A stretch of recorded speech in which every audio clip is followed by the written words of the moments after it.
আসসালামু আলাইকুম প্রিয় এলাকাবাসী, আপনাদের সংগ্রামী অভিনন্দন ও সালাম জানিয়ে শুরু করছি। আমার আজকে এই জায়গাটিতে এসে মনে হলো গা শিউরে উঠে। আমি 2001 সালের নির্বাচনে বাচ্চা ছেলে প্রার্থী ছিলাম, আসতে পারিনি, অনেক কষ্ট হয়েছিল এই জায়গায় আসতে। তারপরে গত উপজেলা নির্বাচনটি ভালো করে করার সুযোগ হয়নি, মানুষজনকে এভাবে সংগঠিত করতে পারিনি। আমি তখনও নির্বাচনটা ভালো করে আপনাদের কাছে এসে দাঁড়াতে পারিনি। আসলে এরকম পরিসরে একাধিক কাজ মিটিং মিছিল করে তারপরে কর্মী সংগঠিত করে মানুষকে জানিয়ে একটা কাজ করলে মানুষ আনন্দিত বোধ করে, সুযোগ পায় ভোট দেওয়ার। আমার বিশ্বাস আমরা সেই কাজটির লক্ষ্যে এগিয়ে যাচ্ছি। সবাইকে ধন্যবাদ। এই বৃষ্টি বিঘ্নিত মেঘবহুল আকাশের এই এত খারাপ আবহাওয়ার মধ্যে আপনারা উপস্থিত হয়েছেন। আনন্দেরও খবর, অনেক গরমে আমরা তৃষ্ণার্ত, আমরা ক্লান্ত, আমাদের একটু প্রাকৃতিক শান্তির প্রয়োজন। এটা হচ্ছে গতকাল রাতে আমার বউ বলতেছিল আগামীকাল মিটিং তোমার, পয়লা আসার আগামীকাল। আকাশের অবস্থা না জানি কেমন থাকে। ভোরবেলা আকাশটা ঘুম থেকে উঠে দেখেই আকাশটা অবস্থা খারাপ দেখে মনটা খারাপ হয়ে গেছে। সারাটা দিন আল্লাহকে ডাকছি। আস্তে আস্তে রাস্তায় এক মহা গন্ডগোল, ঢাকা চট্টগ্রাম হাইওয়ে বন্ধ। দেখেন কি বিপদ মোকাবেলা করে আমাদেরকে চলতে হয়। কখন কোথায় নুরুল ইসলাম ভাই এখানে আছেন, ভোরবেলা 5:15 আমাকে ফোন করছে, জিজ্ঞাসা করেন আমি ফোনটা ধরছি কিনা। রাত 12:30টায় শুয়েছি, আমি ধরেছি, ঘুমের মধ্যে ধরেছি। আমার ফোন 24 ঘন্টা খোলা থাকে। দাউদকান্দি মেঘনার মানুষের জন্য আমি ঘুমের মধ্যেও সার্ভিস দিতে প্রস্তুত আছি। আপনারা বিষয়টাকে কেমন ভাবে গ্রহণ করবেন আমি জানি না। আমি আমার সঙ্গে 3টা মোবাইল থাকে, আমি কখনোই মোবাইল বন্ধ করি না। পিএস রেখে আমি মোবাইল ব্যবহার করি না। আমি আমার নিজ হাতে আমি মোবাইল ব্যবহার করি। আমি প্রত্যেকটা কর্মীর নাম জানি, নাম সেভ করা। যেভাবে আমাকে স্মরণ করে আমি পাশে দাঁড়াই।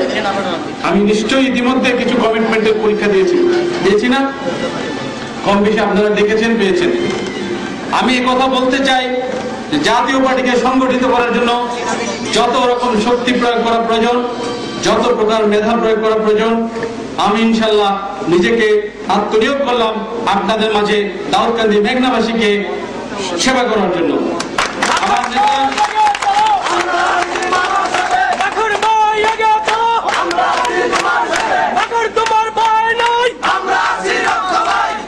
জাতীয় পার্টির নেতা হুসেইন মোহাম্মদ এরশাদ কিছুদিন আগে বেরিয়ে গিয়েছে। 13টি গেট হয়েছে না? আমি আগে একটি গেট করতে পারতাম না। এরশাদ সাহেব যখন যাইত কোন রকম এরকম ছোট মঞ্চ বানিয়ে 2,000-5,000 লোক জড়ো করে মিটিং করতাম।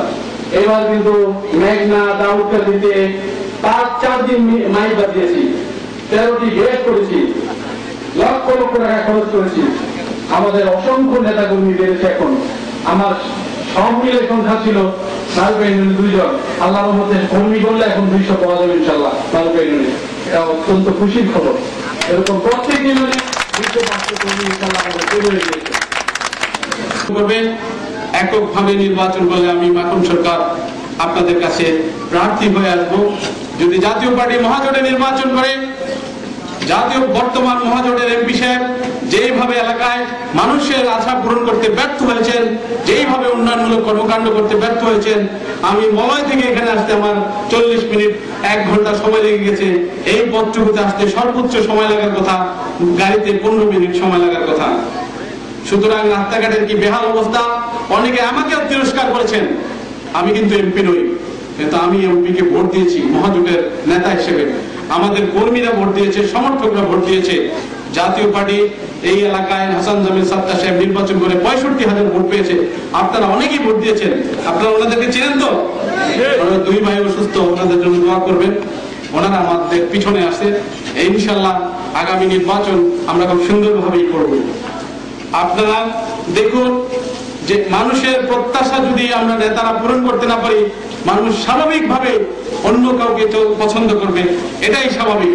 আমি দাবি করছি যে অতীতে যিনি নেতা ছিলেন, বারবার যিনি এমপি হয়েছেন, যার বেশি দায়িত্ব ছিল, বিদ্যুতের মন্ত্রী দাউদকান্দিতে ছিল, বর্তমানে বিদ্যুতের জ্বালানি ও সংসদীয় বিষয়ক কমিটির সভাপতি। সুতরাং দাউদকান্দিতে রাস্তাঘাটের উন্নয়ন, বিদ্যুৎ ব্যবস্থার উন্নয়ন, চাকরি বাকরি, মানুষের শিক্ষা ব্যবস্থা, বাসস্থান ব্যবস্থা, মানুষের যোগাযোগ ব্যবস্থা, মানুষের যাতায়াত ব্যবস্থা, স্বাস্থ্য ব্যবস্থা ইত্যাদি ইত্যাদি খাতগুলো অনেক বেশি উন্নত হওয়া উচিত ছিল। ঢাকা থেকে আমি গৌরব করে বলি যে আমি দাউদকান্দি মেঘনার সন্তান। আমার বাড়িতে যেতে ঢাকা থেকে আমার বাসা থেকে সর্বোচ্চ 40 মিনিট সময় লাগে। আজকে গরিবপুর থেকে পিতাম্বর দিয়ে আসতে 1 ঘন্টা সময় লেগে যায়, অথচ ঢাকা থেকে দাউদকান্দি আসা যায় 40 মিনিটে। নিশ্চয়ই আমাদেরকে এই বিষয়টি মনে করলে ব্যথিত হওয়া লাগে, কষ্ট পাওয়া লাগে যে আমরা একটা রোগী প্রসূতি মা, আমরা যদি তাকে বোন, আমরা যদি তাকে হসপিটালে নিয়ে যাই, হয়তো এমনও ঘটনা হয় রাস্তার গাড়ির চাকুনিতে অনেক প্রসূতি মায়ের বাচ্চা নষ্ট হয়ে যায়, মায়ের জীবন বিপন্ন হয়, বোনের জীবন বিপন্ন হয়, সন্তান নষ্ট হয়ে যায়, অথবা রাস্তার মধ্যে সন্তান প্রসব হয়। বিষয়টি আমাদের জন্য অনেক কষ্টদায়ক। আমরা বাংলাদেশের মানচিত্রে, বাংলাদেশের ভৌগোলিক প্রেক্ষাপটে দাউদকান্দিতে আমরা ইতিমধ্যে প্রেসিডেন্টও পেয়েছি, অনেক মন্ত্রী পেয়েছি, কিন্তু আজকে আমাদের এই বেহাল দশা থাকবে কেন? এই সব উন্নয়ন না করে ওনারা কি শুরু করলেন? ওনারা কলেজ নিজেদের নামে প্রতিষ্ঠা করা শুরু করলেন। ওনারা কলেজের ব্যবসা শুরু করছেন দুজনে মিলে। একজন আগে করলেন, একজন পরে করলেন। ওই সামাদ সাহেবের ছেলেরা কলেজ দিলেন, সরকারি কলেজ দাউদকান্দিতে এরশাদ সাহেব একদিনে 5টি কলেজ দিয়েছে, শিক্ষা প্রতিষ্ঠান দিয়েছে। 1988 সালের বন্যার পরে হোসেন মোহাম্মদ এরশাদ একদিন এসে 5টি শিক্ষা প্রতিষ্ঠান দিয়েছে। হাসানপুরকে সরকারিকরণ করেছে, গরিবপুরকে সরকারিকরণ করেছে, বারোপাড়াতে বেগম রোকেয়াকে সরকারিকরণ করেছে, গরিবপুরে একটি কারিগরি কারিগরি কলেজকে সরকারিকরণ করেছে, দাউদকান্দিতে বেগম আমেনা হাই স্কুলকে সরকারিকরণ করেছে। বাংলাদেশে কোনোদিন নজির নাই, বাংলাদেশের দেশে স্বাধীনতার পরে এখন পর্যন্ত নজির সৃষ্টি হয় নাই। একদিনে একটি উপজেলায় 5টি শিক্ষা প্রতিষ্ঠান সরকারিকরণ হয়েছে। সরকারিকরণের সুফল হিসেবে আমাদের সন্তানরা 18 টাকা 20 টাকা বেতনে লেখাপড়া করে, অনেক কৃষক কষ্ট করে সন্তানকে লেখাপড়া করায়।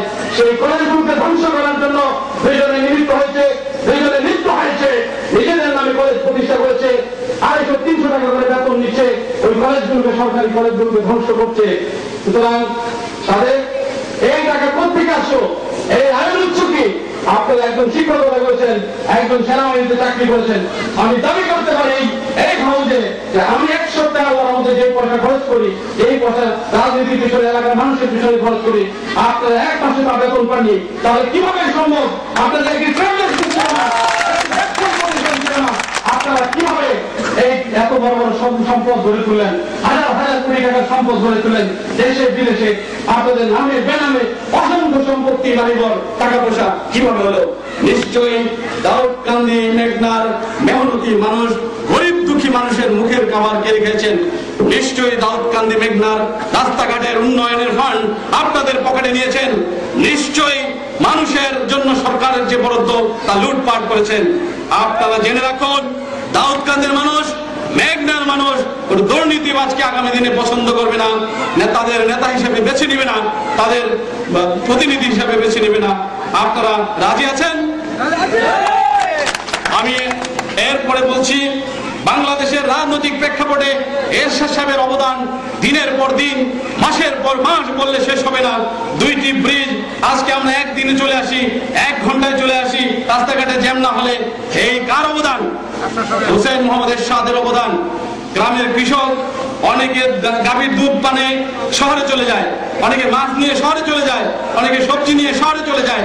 যাতায়াত ব্যবস্থার উন্নয়নের কারণে কেন সম্ভব হয়েছে? কিভাবে সম্ভব হয়েছে? হোসেন মোহাম্মদ এরশাদের কল্যাণে। অনেক সরকারি চাকরিজীবীরা আমাকে বলেন যে এরশাদ সাহেব এত টাকা কোথায় পেলেন? একসঙ্গে 464টি উপজেলায় শহর বানিয়ে ফেললেন, উপজেলা শহরে একজন করে ম্যাজিস্ট্রেট নিয়োগ দিয়ে কোর্ট বসিয়ে ফেললেন। আজকে আমরা জেলা শহরে যাওয়ার আগে হাইকোর্টে 8টি ডিভিশনে ভাগ করেছিলেন। বিচারপতিরা তখন গ্রামে থাকতে হবে, শহর ছেড়ে থাকতে হবে, সেই কারণে বিচারপতিরা ওই হাইকোর্টটি হতে দেননি।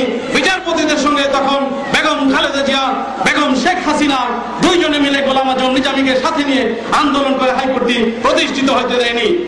এরশাদ সাহেব উপজেলা ব্যবস্থা বাস্তবায়ন করলেন। উপজেলা ব্যবস্থার মাধ্যমে অসংখ্য লোকের চাকরি হলো, কর্মসংস্থান হলো। আজকে আপনারা সেই উপজেলাকে ধ্বংসের ঘোর প্রান্তে লিপ্ত করেছেন। দাউদকান্দিতে তো উপজেলা নির্বাচনটি ষড়যন্ত্র করে আপনারা করতেই দিলেন না। নির্বাচন করার পরে নির্বাচনের ফলাফল ধরে রাখা গেল না। আমি ঘৃণা জানাই এই সভা থেকে একজন নির্বাচিত প্রতিনিধিকে তার নির্বাচিত আসনে, তার সম্মানিত আসনে জনগণের দেওয়া রায় যে সম্মান সে পাওয়ার কথা, তাকে সেখানে বসতে দেওয়া হয়নি। আমি ধিক্কার জানাই, আমি নিন্দা জানাই এই ধরনের অপরাজনীতিকে। যারা এর পিছনে কলকাঠি নেড়েছে, আগামী দিনে তাদের বিরুদ্ধে ঐক্যবদ্ধ হন।